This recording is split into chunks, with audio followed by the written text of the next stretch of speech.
الحمد لله رب العالمين، والعاقبة للمتقين، وصلى الله وسلم وبارك على نبينا محمد وعلى آله وصحبه أجمعين ومن تبعهم بإحسان إلى يوم الدين. أما بعد، فيقول الله تبارك وتعالى: يا أيها الذين آمنوا اتقوا الله وقولوا قولا سديدا. அல்லாஹ்வுடைய நல்லடியார்களே, அன்புக்குரிய சகோதரர்களே, வாழ்க்கையில் எல்லா நிலைகளிலும் அல்லாஹ் ஒருவனுக்கு வழிபட்டு தக்வாவுடன் வாழுமாறு முதலில் எனக்கும் உங்களுக்கும்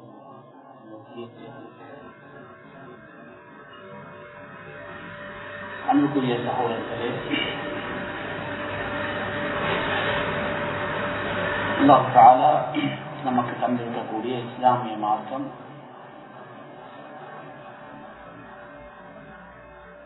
கடமைகளை நிறைவேற்றுகிற மார்க்கம்.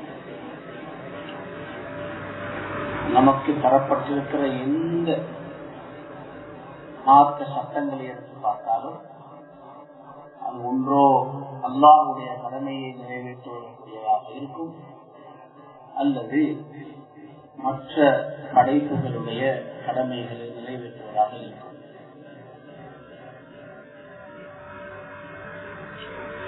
நபியுல்லாஹி ஸல்லல்லாஹு அலைஹி வஸல்லம் அவர்கள் ஒரு நாள் சஹாபாக்களிடத்தில் ஒரு கேள்வி கேட்டார்கள். அல்லா உனக்கும் அக்பரில் கபாயிர், பெரும்பாவங்கள் எல்லாம் மிக பெரும் பாவங்களை நான் உங்களுக்கு சொல்ல வேண்டாமா? ஆமியார் சொல்லா சொன்ன 3 பாவங்களை நபி அவர்கள் சொன்னார்கள். அல் இஷ்ராக்கு பில்லாஹ், அல்லாஹ்வுக்கு இணை வைத்தல். நம்ம எல்லோருக்கும் தெரியும், அல்லாஹ் தஆலா அந்த பாவத்தை மன்னிப்பதில்லை. இரண்டாவது வஅகூகுல் வாலிதைன், பெற்றோர்களுக்கு துன்பம் கொடுப்பது. மூன்றாவது ஷஹாதத்து ஸூர், பொய் சாட்சி சொல்வது என்று சொன்னார். மற்ற பாவங்களை விட இந்த 3 பாவங்கள் கொடிய பாவங்கள். முதலாவது பாவத்தை பொறுத்தவரை நாம் அந்த பாவத்தை செய்வதும் இல்லை, செய்ய நினைப்பதும் இல்லை, நம்முடைய பரம்பரையிலும் அந்த பாவம் வந்துவிடக் கூடாது என்ற ஒரு ஆசை, பயம் எல்லோருக்கும் இருக்கு. இந்த இரண்டாவது பாவத்தை பொறுத்தவரையில் நாம் இந்த பாவத்திலிருந்து எத்தனை பேர்கள் தப்பி இருக்கிறோம் என்று யோசித்தால் மிக குறைவானவர்கள் தான் இந்த பாவத்திலிருந்து தப்பிக் கொள்கிறார்கள். பெற்றோர்களுக்கு துன்பம் கொடுக்கும், தாய் தகப்பன் துன்பம், எல்லோருக்கும் பெற்றோர்கள் இருக்கிறார்கள் அல்லது இருந்திருக்கிறார்கள். மனைவி இல்லாதவர்கள் பலர் இருப்போம், பிள்ளைகள் இல்லாதவர்கள் இருப்போம், ஆனால் தாய் தகப்பன் இல்லாதவர்கள் என்று யாரும் இல்லை. அன்பான சகோதரர்களே, அநேகமானவர்கள் அவர்கள் நினைக்கிறார்கள் தாய் தகப்பன் என்றால் அவர்கள் நமக்கு சம்பாதித்து தருபவர்கள், நமக்கு சாப்பாட்டை தயார் செய்து சாப்பிட தருபவர்கள். இதுதான் அவர்களுடைய கடமை, அதை அவர்கள் சரியாக செய்ய வேண்டும் என்பதுதான் பலருடையவும் பார்வையாக இருக்கிறது.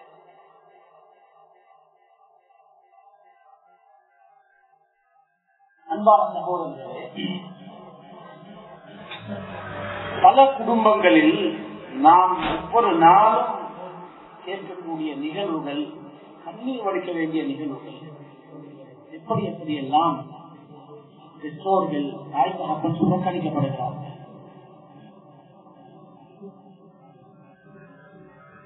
பெற்றோர்களை துன்புறுத்துவது என்றால் நம்முடைய எண்ணத்தில் வருவது அவர்களை அடிப்பது, அவர்களை வீட்டிலிருந்து வெளியில் போடுவது, ஏசுவது, உதைப்பது, இதுதான் அவர்களை துன்புறுத்துவது என்று நாம் நினைக்கிறோம்.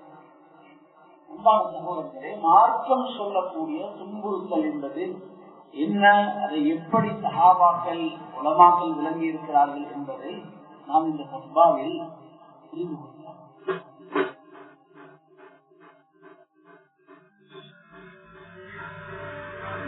இந்த விடயங்களை நாம் மற்றவர்களை நினைக்காமல், இது அவருக்கு போன்ற, இதுக்கு மகான் இருந்திருக்க வேண்டும், இதுக்கு இன்னார் இருந்திருக்க வேண்டும் என்று நாம் யோசிக்காமல், நாம் ஒவ்வொருவரும் நம்முடைய பெற்றோர்களுக்குரிய கடமையை நாம் செய்திருக்கிறோமா, நாம் இந்த தவறை செய்கிறோமா என்பதை நாம் ஒரு தடவை யோசித்து பார்ப்போம்.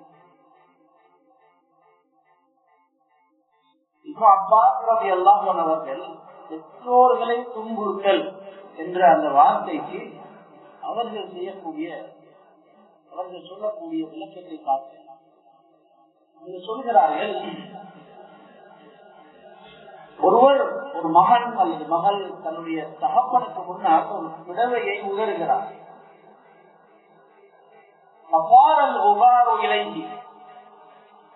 அந்த பிடவையிலிருந்து வருகிற தூசு தகப்பனை நோக்கி செல்கிறது, தகப்பன் பக்கம் செல்கிறது.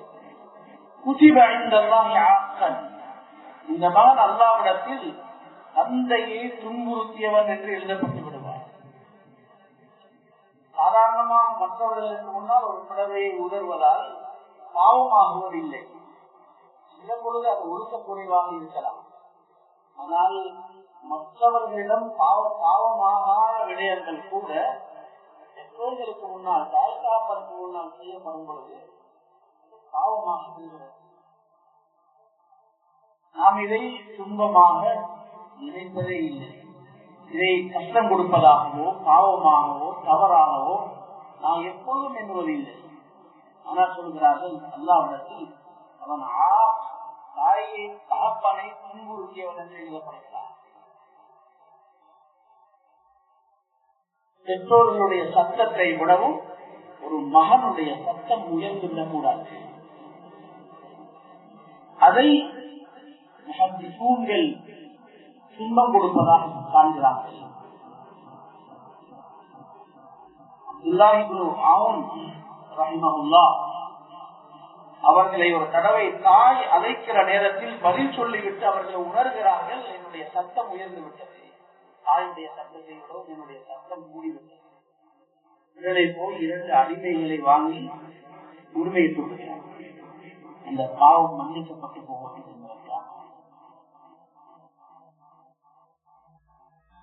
இப்னு சீரீன் ரஹ்மத்துல்லாஹி அலைஹி அவர்களுடைய வாழ்க்கையை பற்றி எழுதப்பட்டிருக்கிறது.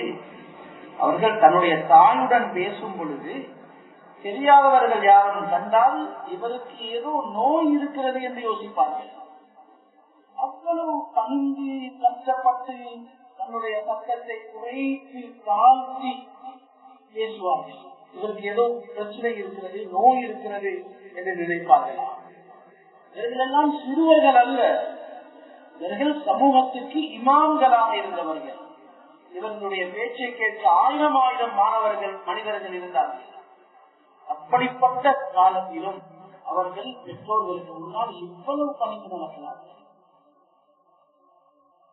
இப்னு உமர் ரலியல்லாஹு அன்ஹு அவர்கள் சொல்கிறார்கள், உங்களுடைய பெற்றோர்கள் அழுகிறார்களா, நீங்கள் அவர்களை துன்புறுத்துகிறீர்கள். உங்களுடைய வார்த்தையை கேட்டோ, உங்களுடைய பேச்சினாலோ அல்லது உங்களுடைய செயல்பாடுகளினாலோ அல்லது உங்களுடைய எந்த காரியத்தினாலேயோ உங்களுடைய பெற்றோர்கள் அழுவார்கள் என்றிருந்தால் நீங்கள் பெற்றோரை துன்புறுத்திய பாவத்தை செய்து. அலி ரலியல்லாஹு அன்ஹு சொல்கிறார்கள்,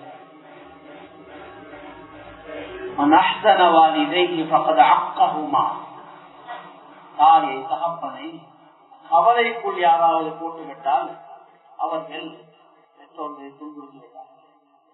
அவர்கள் இந்த என்ற இந்த குற்றத்தை செய்தவர்கள்.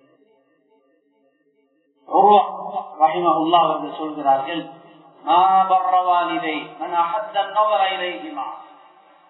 மகன் தன்னுடைய தாயையோ தகப்பனையோ பார்வையில் பார்க்கிறார். அவர் எதுவும் பேசவும் இல்லை, செயலால் எதுவும் செய்யவும் இல்லை, வெறும் ஒரு பார்வை மட்டும்தான். பார்வையில் பார்க்கிறார். இவர் ஒரு பொழுதும் தாய் தகப்பனுக்கு உபகாரம் செய்த ஒரு நல்ல மகனாக ஆக முடியாது. என்ற அந்த பெற்றோருக்கு உபகாரம் செய்கிற நன்மையை செய்தவராக ஒரு நாளும் ஆகிவிட முடியாது. பெற்றோர்களுடன் கோபம் வருவது, எடுத்ததுக்கெல்லாம் கோபம், முகத்தை பார்த்து பேச விருப்பமில்லை, இது ஒரு மனிதனுடைய மூதேவித்தனத்துக்கு அடையாளம். அல்லாஹ் நம் அனைவரையும் பாதுகாக்க வேண்டும். ஈசா அலைஹிஸ்ஸலாம் அவர்கள் இறந்த நேரத்தில் அல்லாஹ் தஆலா அவர்களை பேச வைத்தார். அவர்களுடைய பேச்சில் இருந்த அந்த விடயங்களை குர்ஆன் சொல்கிறது. அதில் ஒன்றுதான் சொன்னார்கள்,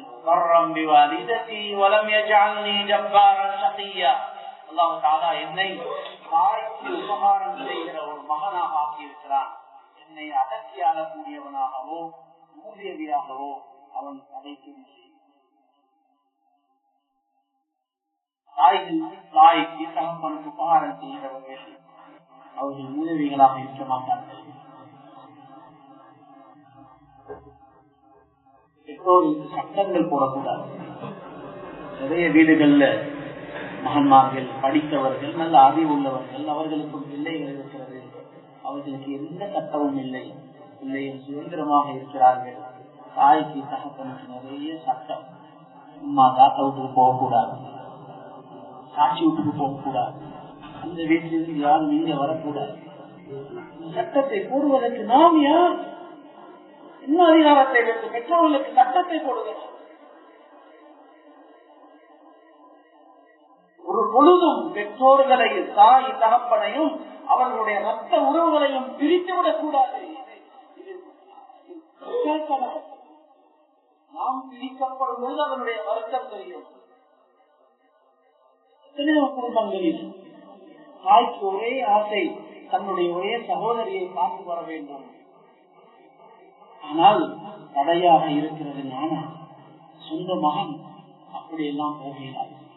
அவங்க செஞ்ச அநியாயத்துக்கு அந்த வீட்டை நீங்க நிற்க கூடாது, அவங்க இங்க வரவும் கூடாது, நீங்க சந்திக்கவும் கூடாது.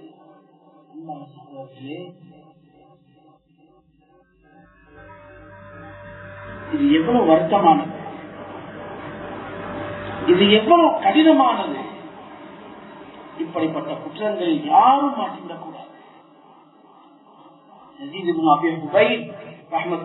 அவர்கள் சொல்கிறார்கள், யாராவது ஒரு பிள்ளை தன்னுடைய தாயையோ தகப்பனையோ பேச்சில் தோற்கடித்து விட்டார், பேசும் பொழுது தன்னுடைய திறமையால் தாயை தகப்பனை தோற்கடித்து விடுகிறார். பாப்பா சொல்றது பில, நான் சொன்னது சரி, உம்மா சொல்றது பில, நான் சொல்வது சரி என்று அவர்களை பேச்சு திறமையால் அவர்களை தோற்கடித்து விட்டார். அவர்கள் அல்லாஹ்விடத்தில் பெற்றோர்களை துன்புறுத்தியவர்களாக மாறினார்கள். அவர்கள் நமக்கு பேச்சை சொல்லித் தந்தவர்கள். நாம் மொழிகிற ஒவ்வொரு வார்த்தையிலும் நம்முடைய தாய்க்கும் தகப்பனுக்கும் கடமைப்பட்டிருக்கிறோம். அவர்கள் சிறு வயதில் நமக்கு எதுவும் புரிவதில்லை என்று தெரிந்தும் கூட நம்முடன் நிறைய பேசினார்கள். அதுதான் நம்மை பேச்சாளர்களாக மாற்றியது. அதுதான் நமக்கு நாவன்மையையும் திறமையையும் பேச்சு திறமையையும் தந்தது. அந்த நாவுகளாலேயே பெற்றோர்களை பதம் பார்த்து விடக்கூடாது.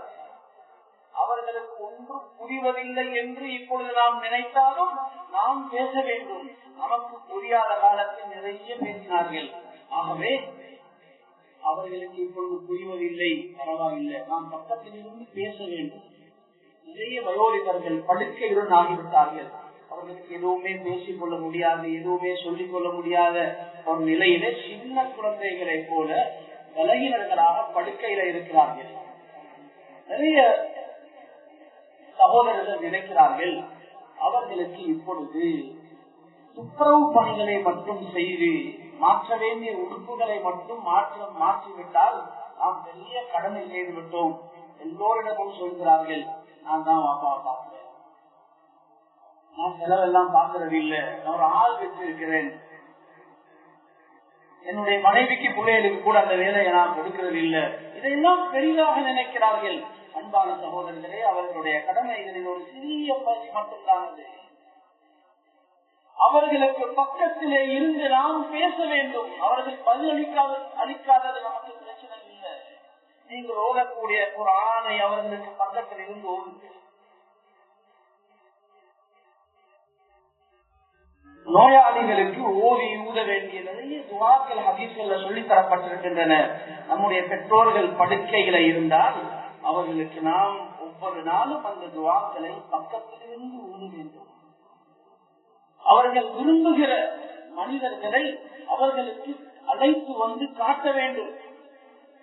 அவர்களுக்கு மன ஆறுதலை கொடுக்கும். அது அவர்கள் நேசிக்கிற மனிதர்கள் வருவதை தடுத்து விடக்கூடாது. யாரும் வரக்கூடாது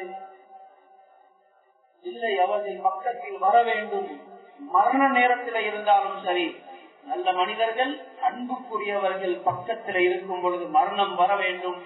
ஏனென்றால் அன்புக்குரியவர்கள் பக்கத்தில் இருந்தால் அவர்களுக்கு வரக்கூடிய அந்த சந்தோஷத்தில் இலகுவாக கலிமாவையும் சொல்லிவிடுவார்கள்.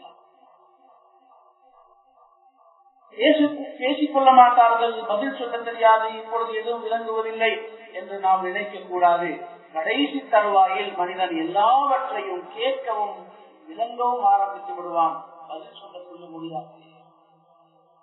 முடியுமான வரைக்கும் நம்முடைய பெற்றோர்கள் மரணிக்கும் பொழுது கூட நாம் பக்கத்தில் இருக்க வேண்டும். நாம் அவர்களுக்கு கலிமாவை சொல்லிக் கொடுக்க வேண்டும். அந்த நேரத்தில் அவர்களுடைய உள்ளத்திலிருந்து நமக்கு வரக்கூடிய கிடைக்கக்கூடிய துவாக்கள் இருக்கின்றன. கிடைத்தால் பெரும்பாகியா. அன்பான சகோதரர்களே, துன்புறுத்துவது என்றால் அவர்கள் எப்படி விளங்கி இருக்கிறார்கள் பாருங்கள். அலி இப்னு ஹுசைன் ரஹ்மத்துல்லாஹி அலைஹி அவர்கள் அவர்களுடைய தாய் தகப்பனுடன் உட்காருவார்கள், கூடவே சாப்பிட மாட்டார்கள். ஏன் நீங்கள் அவர்கள் இருக்கும் பொழுது சாப்பிடுவதில்லை? சொன்னார்கள், நான் சாப்பிடுகிறேன். இந்த சாப்பாட்டு தீங்காவில் அவர்கள் விரும்புகிற ஏதாவது ஒரு புள்ளி, ஒரு கவலம் இருக்கலாம். அவர்களுக்கு முந்தி நான் அதை எடுத்து விட்டால் நான் அவர்களை துன்புறுத்தி விடுவேனோ என்ற பயம்தான் என்னை தடுக்கிறது. அதனால் நான் கூட இருப்பேன், நான் சாப்பிட மாட்டேன். பெற்றோர்களை துன்புறுத்துகிற மகன்மார்களோ மகள்மார்களோ அல்லது மற்றவர் எவரும் பெற்றோர்களை துன்புறுத்துகிறவர்கள் எப்பொழுதும் ஆபத்தில் இருக்கிறார்கள். அல்லாஹ்வுடைய பிடி அவர்களுக்கு உலகத்தில் எப்பொழுதும் வரலாம்.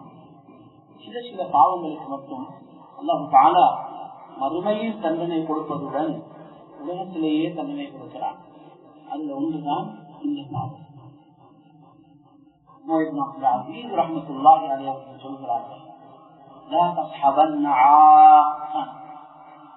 நீங்கள் கூட இருப்பதற்கு யாரையும் தெரிவு செய்வதாக இருந்தால், ஒரு மனைவியாக இருக்கலாம், ஒரு பார்ட்னராக இருக்கலாம், ஒரு நண்பர் கூட்டாளியாக இருக்கலாம், அல்லது ஒரு மருமகனாக இருக்கலாம். கூட இருப்பதற்கு நீங்கள் ஒருவரை தெரிவு செய்யும் பொழுது பெற்றோர்களை துன்புறுத்துபவர்களாக இருந்தால் அவர்களை ஒரு நாளும் தெரிவு செய்ய வேண்டாம். உங்களுக்கு மருமகனாக வேண்டாம், உங்களுக்கு கூட்டாளியாக வேண்டாம், அந்த பார்ட்னர் வேண்டாம், அந்த மருமகள் வேண்டாம். எந்த நேரத்திலும் அவர்கள் ஆபத்தில் இருக்கிறார்கள். அல்லாஹ்வுடைய தண்டனை எப்பொழுதும் வரலாம். தன்னுடைய தாய்க்கு தகப்பனுக்கு நல்லவர்களாக நன்றி உள்ளவர்களாக நடக்காதவர்கள் உலகத்தில் வேறு எவருக்கும் நன்றி உள்ளவர்களாக நடப்பார்கள் என்று எதிர்பார்க்க கூடாது. அங்கேயே நன்றி இல்லை என்றால் அவர்களுக்கு நீங்கள் எவ்வளவு செலவழித்தாலும், அவர்கள் உங்களுடன் எவ்வளவு நெருக்கமாக பழகினாலும் அவர்கள் உண்மையில் நன்றி உள்ளவர்களாக இருக்க முடியாது.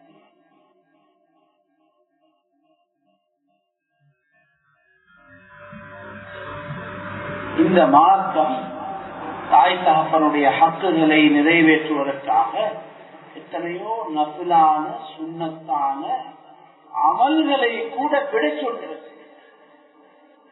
பர்துகள் பகிர்ந்து சுன்னத்தான நஃபிலான நாம் செய்யக்கூடிய நன்மைகளுக்காக செய்யக்கூடிய எத்தனையோ காரியங்களை பெற்றோர்களுக்காக இதை சொல்லக்கூடிய மார்க்கம் எங்களுடைய மார்க்கம். நான் சொல்கிற இந்த விடயங்களை நாமும் யோசிக்க வேண்டும். நம்முடைய பிள்ளைகளுக்கும் வளர்கிற பிள்ளைகளுக்கும் சிறு வயதிலிருந்தே அவர்களுக்கு இந்த அடிப்படைகளை ஆழமாக சொல்லிக் கொடுக்க வேண்டும்.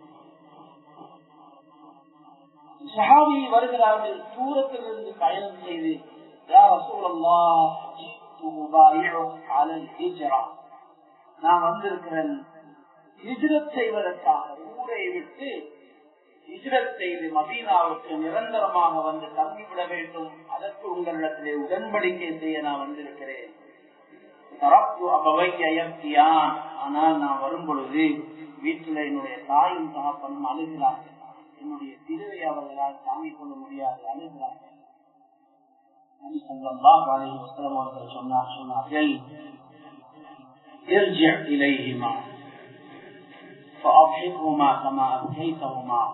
திரும்பி செல்லுங்கள், உங்களுடைய பெற்றோர்களை அழ வைத்தது போல அவர்களை சிரிப்பூட்டுங்கள், சிரிக்க வேண்டும். ஒவ்வொரு மகனுக்கும் தெரியும், நான் எதை செய்தால் என்னுடைய பெற்றோர் சிரிப்பார்கள், சந்தோஷப்படுவார், அதை செய்ய வேண்டும். அவர்களுக்கு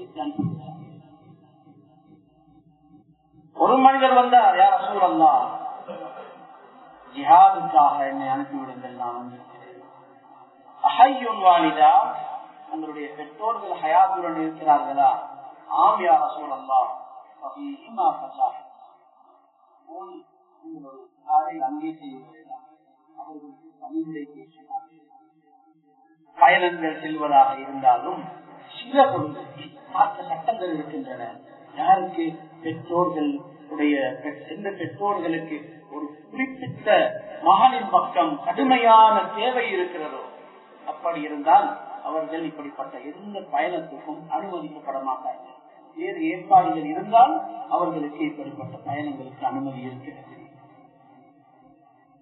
பெற்றோர்கள் யாருக்கெல்லாம் இருக்கிறார்களோ அவர்கள் ஒன்றோ தூரத்தில் இருக்கிறோம் அல்லது அவர்கள் கவனிக்க வேண்டிய தேவையில இருக்கிறார்கள் என்றால், நமக்கு அந்த இடத்தில் இருந்து கொள்ள முடியவில்லை, நமக்கு வேறு வேறு பொறுப்புகள் இருக்கின்றன என்றால், தனக்கு என்ன சட்டம் என்பதை ஒவ்வொருவரும் கேட்டு தெரிந்து கொள்ள வேண்டும். அபூ ஹுரைரா ரலியல்லாஹு அன்ஹு அவர்கள் பெரிய சஹாபி, அவர்களை கொண்டு ஆயிரம் மக்கள் பயனடைந்தார்கள். மக்களுக்கு ஹதீஸ்களை அறிவித்துக் கொண்டே இருந்தார்கள். 5000க்கும் மேற்பட்ட ஹதீஸ்கள் அவர்களால் தான் நமக்கு கிடைத்திருக்கிறது. அல்லாஹ் அவர்களை தெரிவு செய்தார். இந்த தெரிவுக்கு பின்னால் இருக்கிற ரகசியம் அல்லாஹ் ஒருவன் அறிந்தவன். அவர்களுக்கு இருந்த தாய், அவர்களுடைய தாய் மட்டும்தான் ஹயாத்தோடு இருந்தார்கள். அந்த தாய்க்கு அவர்கள் செய்த மரியாதை, அவர்கள் இஸ்லாத்துக்குள்ள வருவதற்கும் அவர்கள் தான் காரணமாக இருந்தார்கள். அந்த பெண்ணுக்கு அல்லாஹ்வுடைய ரசூலிடத்திலே சொல்லி துஆவை வாங்கி கொடுத்தார்கள். அவர்களுடைய வாழ்க்கையை பற்றி எழுதப்பட்டிருக்கிறது. தன்னுடைய தாய் ஹயாத்தோடு இருக்கிற வரைக்கும் அவர்கள் ஹஜ்ஜுக்கு செல்லவில்லை. ஹஜ்ஜுக்கு போக வேண்டும் என்ற ஆசை, எல்லோரும் போகிறார்கள், வருகிறார்கள். அங்கே போனால் எத்தனையோ மற்ற சஹாபாக்களை சந்திக்கலாம், நிறைய பயனடையலாம், பயன் கொடுக்கலாம். இப்படி இருந்தும் கூட அவர்கள் தாய் ஹயாத்தோடு இருக்கிற வரைக்கும் ஹஜ்ஜுக்கு செல்வார்கள். தாயுடைய மௌத்துக்கு பிறகுதான் அவர்கள் ஹஜ்ஜுக்கு செல்கிறார்கள். தாய் தகப்பனை கவனிக்க வேண்டும் என்பதற்காக நிறைய சந்தர்ப்பங்களை இழந்தவர்கள் நம்மில் நிறைய பேர்கள் இருக்கலாம். எனக்கு ஒரு நல்ல தொழில் கிடைத்தது, ஆனால் நான் போகவில்லை, பாப்பாவை பார்க்கணும் என்பதற்காக.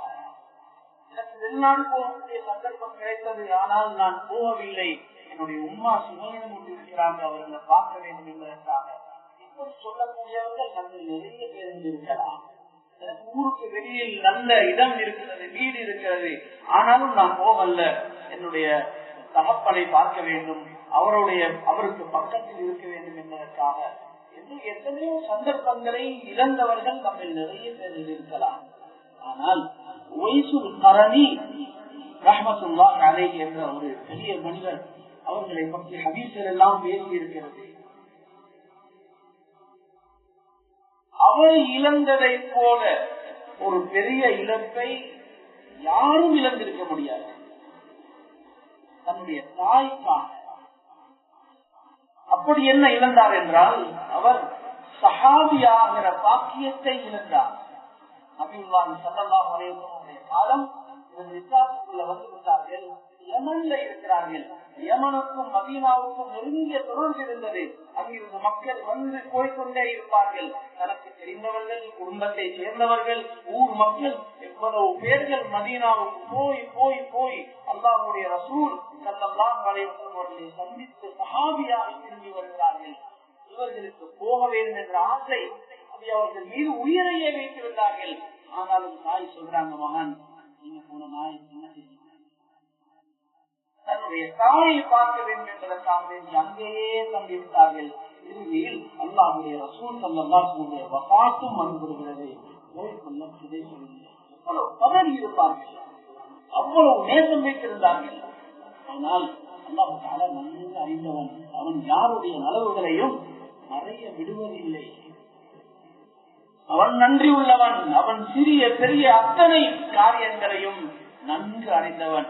அவன் அல்லாஹ்வுடைய ரசூல் ஸல்லல்லாஹு அலைஹி வஸல்லம் அவர்களுக்கு அறிவித்து விட்டார். இங்கே முக்கியமான சஹாபாக்களை பார்த்து சொல்கிறார்கள், இன்ன கைரத் தாபிஈன் ரஜுலுன் யுகாலு லஹு உவைஸ். தாபிஈன்களுடைய காலம் இன்னும் ஆரம்பமாகவும் இல்லை. சஹாபாக்களுடைய காலம் நுபுவத்துடைய காலம். அப்பொழுதே அந்த தாபிஈன்களுடைய பெயரை சொல்கிறார்கள். தாபிஈன்களில் மிகச்சிறந்த மனிதர் உவைஸ், ஒரு மனிதர், அவருடைய பெயர் உவைஸ். அவர் பிற்காலத்தில் உங்களிடத்திலே வருவார். அவருடைய அடையாளங்கள் இன்னதான். அந்த அடையாளங்களில் சொன்னார்கள், அவருக்கு தாய் மக்கள் இருக்கிறார்கள், அவர் அந்த தாயுடைய சிறுமத்திலே இருக்கிறார். ஒரு நாள் அவர் உங்களிடத்திலே வருவார். உங்களில் யாராவது அவரை சந்தித்தால் அவரிடத்தில் துவா செய்ய சொல்லி, இஸ்திக்பார் செய்ய சொல்லி அந்த துவாவை பெற்றுக் கொள்ளுங்கள் என்று சொன்னார். அபூபக்கர் சித்தீக் ரலியல்லாஹு அன்ஹுடைய ஆட்சி காலம் அப்பையும் அவருக்கு வர கிடைக்கல. உமர் ரலியல்லாஹு அன்ஹு அவருடைய ஆட்சி காலம் வந்தது. இப்பொழுது அங்கே யமன்ல இருந்து உதவிப்படைகள் வருகிறார்கள். ஒவ்வொரு கூட்டங்களும் வரும்பொழுதெல்லாம் ஹலீஃபா போய் விசாரிப்பார்கள், உங்களில் உவைஸ் என்று யாரும் இருக்கிறீர்களா? கேட்டு கேட்டு கேட்டு எப்படியோ வந்த ஒரு கூட்டத்தில் அவர்களை கண்டுபிடித்தார்கள். அவர்களிடத்தில் தனக்காக துவா செய்யுமாறு வேண்டிக் கொள்கிறார்கள். அந்த ஹதீஸையும் சொல்கிறார்கள். அந்த தாபிஈ உவைஸுல் கரனி ரஹ்மத்துல்லாஹி அலைஹி அவர்கள் உமர் ரலியல்லாஹு அன்ஹு அவர்களுக்காக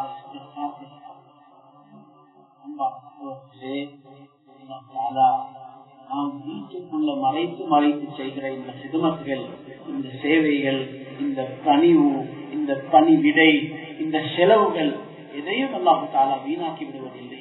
யாரெல்லாம் பெற்றோர்களுக்கு செலவழிக்கிற சந்தர்ப்பத்தை பெற்றிருக்கிறோமோ அந்த செலவுகளை பாக்கியமாக நினைக்க வேண்டும். அதை பாரமாக நினைக்க கூடாது. நானுக்கு அவ்வளவு வசதி இருக்குது, அவர் ஒண்ணுமே செய்யறது இல்லை, நான் தான் எல்லாத்தையும் பார்க்கிறேன், அன்றைக்கு மருந்து போனது நான் தான், இன்னும் நான் தான், ஏன் அவர்களுக்கு வாப்பா இல்லையா? இந்த எண்ணம் நமக்கு வரக்கூடாது. நாம் நினைக்க வேண்டும், எனக்கு இது பாக்கியம். சயீத் இப்னு ஆமிர் ரஹ்மத்துல்லாஹி அலைஹி அவர்கள் சொல்கிறார்கள், என்னுடைய சகோதரர் இருந்தார் உமர், அவர் இரவாகிவிட்டால் இரவாகிவிட்டால் அவர் தக்பீர் சொல்லுவார். நீண்ட நேரம் அவருடைய காலம் பொறுமையிலேயே கழியும், அவ்வளவு நன்மை செய்வார். ஆனால் நான் என்றால் என்னுடைய தாயுடைய காலை உண்ட ஆரம்பித்தேன். ஒரு நாள் கூட என்னுடைய சகோதரன் செய்யக்கூடிய அந்த அமலை பார்த்து நான் பொறாமைப்பட்டதில்லை. எனக்கு தெரியும், எனக்கு கிடைத்திருக்கிற பாக்கியம் அது அதை விடவும் அவர் தொழுகிற தொழுகையை விடவும் பெரிய பாக்கியம் எனக்கு கிடைக்கும்.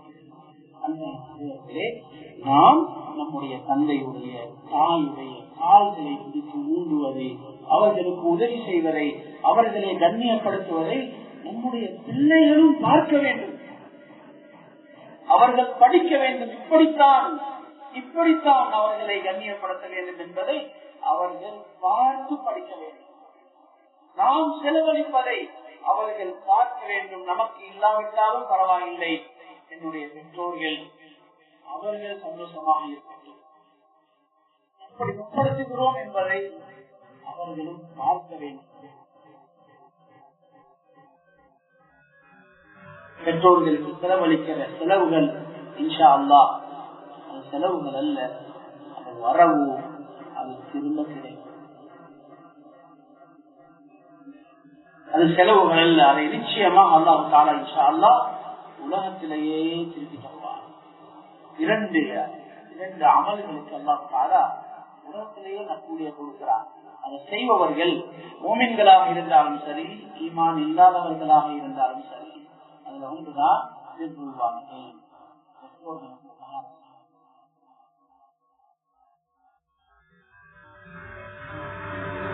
நிறைய பேர்கள் நினைக்கிறார்கள் பெற்றோர்கள் என்றால் அவர்களுக்கு எந்த உணர்வும் இல்லை, அவர்களுக்கு கவலை வருவதில்லை, அவர்கள் அழுவதில்லை, அவர்களுக்கு எதிர்பார்ப்பு இல்லை என்று அவர்களை வெறும் மரக்கட்டைகள் மாதிரி நினைக்கிறார்கள். அன்பான சகோதரர்களே, அவர்களுக்கு உணர்வு இருக்கிறது, அவர்களுக்கு நிறைய எதிர்பார்ப்புகள் இருக்கின்றன. நாம் ஒரு பிள்ளையை வளர்க்கிறோம், நமக்கு எவ்வளவு எதிர்பார்ப்புகள், அதே மாதிரியான எதிர்பார்ப்புகள் ஆசைகள் அவர்களுக்கு இருக்கின்றன. அவர்கள் அழுகிறார்கள், கவலைப்படுகிறார்கள், எல்லா சந்தோஷம் கவலை எல்லாமே அவர்களுக்கு இருக்கிறது. அவர்களுடைய உணர்வுகளை புரிந்து கொள்ள வேண்டும், அவர்களுடைய தேவைகளை கேட்டு அறிந்து கொள்ள வேண்டும். எப்பொழுதும் ஒரு நோயை சொன்னால், காலையில சொன்னாங்க தலைவலியாக இருக்கிறது, மாலையில ஏற்க மறந்து விடக்கூடாது, பாப்பா தலைவலி சொன்னி காய்ச்சல் என்ற செய்தி கிடைக்கிறது, பாப்பாக்கு காய்ச்சல், அம்மாக்கு காய்ச்சல், மறந்துவிடக்கூடாது. அந்த தினங்கள் 2, 3, 4 தினங்கள் மறக்காமல் அவர்களை அல்லாஹ்வுத்தாலா எவ்வளவு தொடர்பு சாதனங்களை நமக்கு இலகுவாக தந்திருக்கிறார். எந்த விதமான பக்கமும் இல்லாமல் யார் யாரும் பேசுகிறோம் அவர்களை தொடர்பு கொண்டு அடிக்கடி விசாரிக்க வேண்டும். இப்ப எப்படி இருக்குது காய்ச்சல், மருந்து எடுத்தீங்களா, மருந்து கொடுத்தீங்களா, என்ன சாப்பிட்டீங்க, என்ன கறி செய்வீர்கள், எல்லாமே இருக்கிறதா, இன்றைக்கு யாரு வந்தாங்க, ஏற்றுக்கொள்ள வேண்டும். இது பெண் பிள்ளைகள் மட்டுமல்ல, பெற்றோர்களுக்கு முன்னால் பெரியவர்களாகிய ஆண்களாகிய நாமும் பெண்களை போல அணிந்து அன்பா பேச வேண்டும். யாருக்கு முன்னாலும் பணிய சொல்லவில்லை, ஆனால் பெற்றோர்களுக்கு முன்னால் பணிய சொல்லியிருக்கிறார்.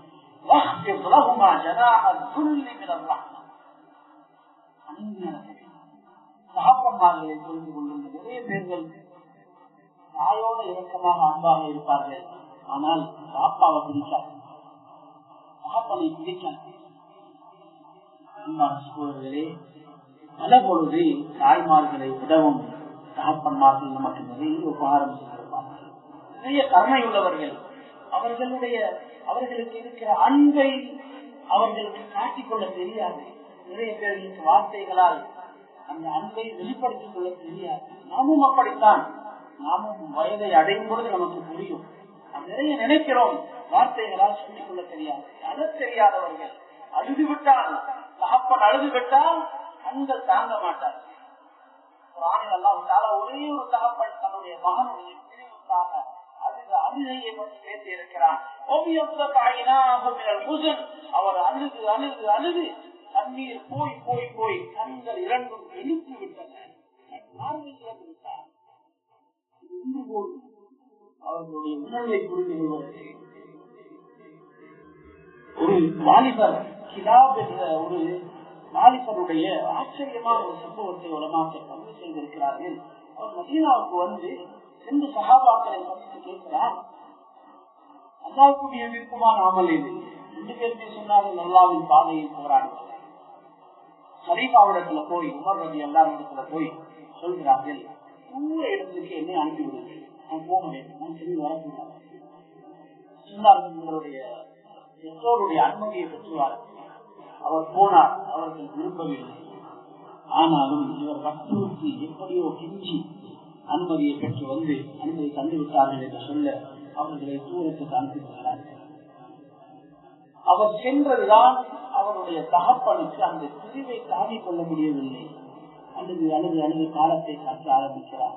ஒரு நாள் அவர் பார்க்கிறார், ஒரு சின்ன குருவி வாயில் ஏதோ ஒரு சாப்பாட்டை எடுத்துக்கொண்டு வந்து ஒரு மரத்தில், ஒரு ஈச்ச மரத்தில் உள்ள தன்னுடைய குஞ்சுக்கு அது சாப்பாட்டை ஊற்றி விட்டு போகிறது.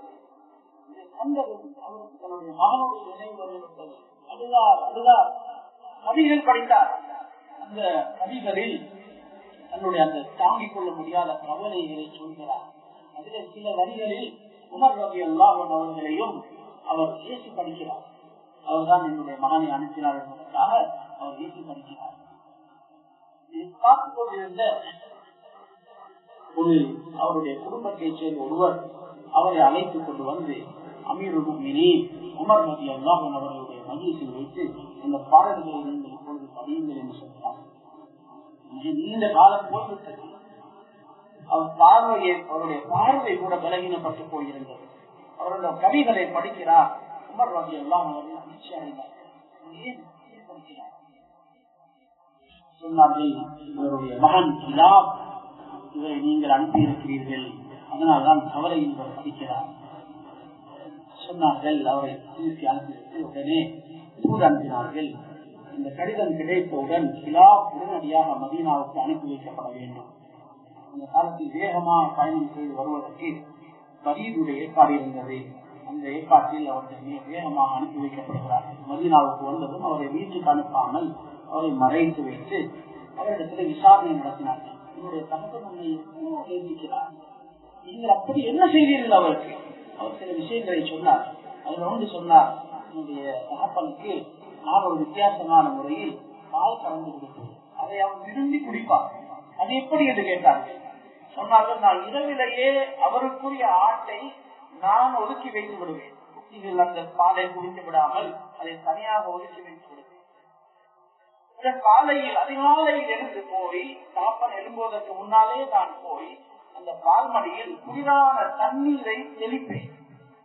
பால்மடி குளிர்ச்சி அடைந்ததும் அதை அப்படியே காய விடுவேன். தானாக காய்ந்ததற்கு முன்னால் கொஞ்சம் பாலை கறப்பேன், மீண்டும் தண்ணீரை தெளிப்பேன், மீண்டும் விடுவேன், கொஞ்சம் பாலை கறப்பேன். இப்படி பாலை கறந்தால் அந்த பால் ருசியாக இதமாக இருக்கும் என்னுடைய தகப்பனுக்கு காலையில் கொடுப்பேன். சரி என்று சொல்லி அவரை இருக்க சொல்லி பால் கறப்பதற்கான ஏற்பாட்டையும் செய்துவிட்டு தகப்பனை அழைத்து வர சொல்கிறார்கள். உமையா என்ற அவருடைய பெயர். இந்த தகப்பன் வருகிறார். வந்ததும் அவர்களை உட்கார வைத்து கேட்டார்கள், உங்களுடைய வாழ்க்கையில் உங்களுக்கு ஏதாவது ஆசைகள் இருக்கின்றனவா? நிறைவேறாத ஆசைகள்? அவர் சொன்னார், எனக்கு எதுவுமே இல்லை, சொல்லியாக வேண்டும் என்று சொன்னார். அவர் சொன்னார், எனக்கு வாழ்க்கையில் என்னுடைய கடைசி ஆசை ஒன்றே ஒன்றுதான், என்னுடைய மகன் கிலாவை மீண்டும் ஒரு தடவை நான் பார்த்து விட வேண்டும். அவரை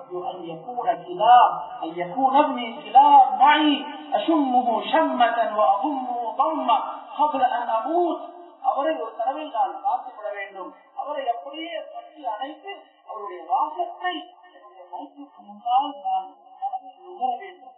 இதுதான் என்னுடைய ஆசை என்று சொன்னார். உங்களுடைய ஆசை நிறைவேறும், நீங்கள் பால் குடியுங்கள் என்று சொல்லி அந்த பாலை பரவிக்க செய்து பால் கோப்பையை குடிக்கிறார்கள். அவர் சொன்னார், பால் குடிப்பதில்லை, நான் பாலை எப்பொழுதோ நிறுத்திவிட்டேன், பால் குடிக்கவே மாட்டேன் என்று மறுத்தார். அமீருல் முஃமினீன் சொன்னார்கள், அல்லாஹ் மீது சத்தியம் விட்டு சொல்கிறேன், இந்த பாலை நீங்கள் குடித்தே ஆக வேண்டும். சத்தியம் செய்ததும் அவர் பாலை எடுத்து தன்னுடைய வாய்க்கு கொண்டு போகும் பொழுதே அவர்கள் சொல்கிறார்கள், வல்லாஹி யா அமீருல் முஃமினீன் இன்னி லஅஷும்மு ஃபீ ஹாதல் லபன் ராயிஹத யதை கிலாப். இந்த பாலில் என்னுடைய மகன் கிலாபுடைய வாசம் எனக்கு வருகிறது என்று சொன்னார். எப்படி அவருடைய உணர்வு, அந்த வாசத்தை அவர் எப்படி நினைவு வைத்திருக்கிறார் என்று பாருங்கள். உமர் ரலியல்லாஹு அன்ஹு வந்ததும் உடனே அழைத்தார்கள் கிலாவை.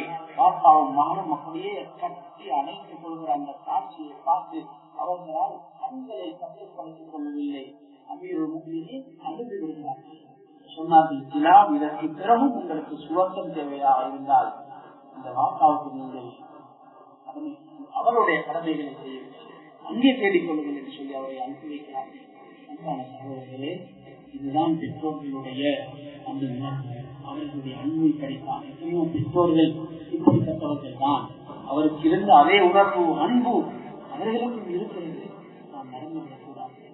நம்முடைய சிறுவர்கள் பெரியவர்களாக வரும் பொழுது அந்த அன்பு, அந்த எதிர்பார்ப்புகள் எப்படியானது என்பதை நாமும் புரிந்து கொள்ளலாம். அவர்களுடைய வார்த்தைகளுக்கு காது கொடுத்து கேட்கவில்லை. எத்தனையோ வயது போன பெற்றோர்கள் சின்ன சின்ன விஷயங்களை மனசுக்குள்ளே வைத்துக் கொண்டிருக்கிறார்கள். அவர்களுக்கு தேவைப்படுவதெல்லாம் ஒரு காதுதான். யாராவது காது கொடுத்து கேட்கிறோம், அவர்கள் அவர்களுடைய விஷயங்களை சொல்ல வேண்டும். அன்பான சகோதரர்களே, அந்த காதுகள் நம்முடைய காதுகள் தான். நாம் பொறுமையுடன் கேட்க வேண்டும். எந்த பேச்சையும் இதையும் நிறுத்தக்கூடாது. பாப்பா தெரியும் அதுதானே இதுதானே இல்ல, ஒரே விஷயத்தை 10-20 தடவைகள் சொன்னாலும் பரவாயில்லை, பொறுமையாக காது கொடுத்து அதை கேட்டுக் கொண்டிருக்க வேண்டும். அதுல எவ்வளவு இன்பம் இருக்கிறது என்பதை இன்ஷா அல்லாஹ் நாம் வயதுக்கு போய் நம்முடைய பிள்ளைகள் நம்முடைய பேச்சுக்களை பக்கத்திலிருந்து கேட்கும் பொழுது அந்த இன்பத்தை நாம் இது பிற்படுத்துகிற விஷயம் அல்ல. அவர்களுக்கு எங்களுக்கு வாழ்க்கையில் எத்தனை நாள் இருக்கிறது என்பது யாருக்குமே தெரியாது. தாய் என்பவர் உறுதி மட்டும்தான். மகள் போனால் ஒரு மகள் கிடைக்கலாம், மனைவி போனால் மனைவியோருக்கு திருமணம் செய்து கொள்ளலாம், சகோதரிகள் உருவாகலாம், கிடைக்கலாம், எத்தனையோ நண்பர்கள் கிடைக்கலாம். ஆனால் தாய் என்பவர் உறுதி மட்டும்தான். போய்விட்டால் உலகம் எல்லாம் மறைந்தாலும் இன்னொரு தாய் கிடைக்க மாட்டார். தகப்பன் என்பவர் ஒருத்தர் மட்டும்தான். அவர் போய்விட்டால் ஆண்கிற எத்தனையோ வயோதிபர்கள் நமக்கு தகப்பனாகத்தான் தெரிபடுவார்கள். ஒவ்வொரு ஜனாதாவும் தகப்பனை நினைக்க வைத்து நம்மை அழ வைக்கும். ஒவ்வொரு கபரும் தகப்பனுடைய மௌத்தை நமக்கு நினைக்க வைத்து தண்ணீரை கொட்ட வைக்கும். ஆனால் அவர் திரும்பி அன்பான சகோதரர்களே, கவனம் செலுத்துவோம். யார் யாருடைய பெற்றோர்கள் மரணித்து விட்டார்களோ அவர்களுக்காக நிறைய துவா செய்யும். அவர்கள் யாருடன் எல்லாம் அன்பாக சேர்ந்திருந்தார்களோ அவர்களுடன் நாம் சேர்ந்து இருக்க வேண்டும். அவர்கள் இருக்கும் பொழுது அவர்களை நாம் போய் சந்திப்பது போல அவர்களுடைய கபர்களுக்கு போய் சலாம் சொல்லிவிட்டு தியாகம் செய்துவிட்டு வர வேண்டும். இது அவர்களுக்கு மரணத்துக்கு பின்னால் நாம் செய்கிற கடமைகள். அல்லாஹ் தஆலா எல்லோரையும் பெற்றோர்களுக்கு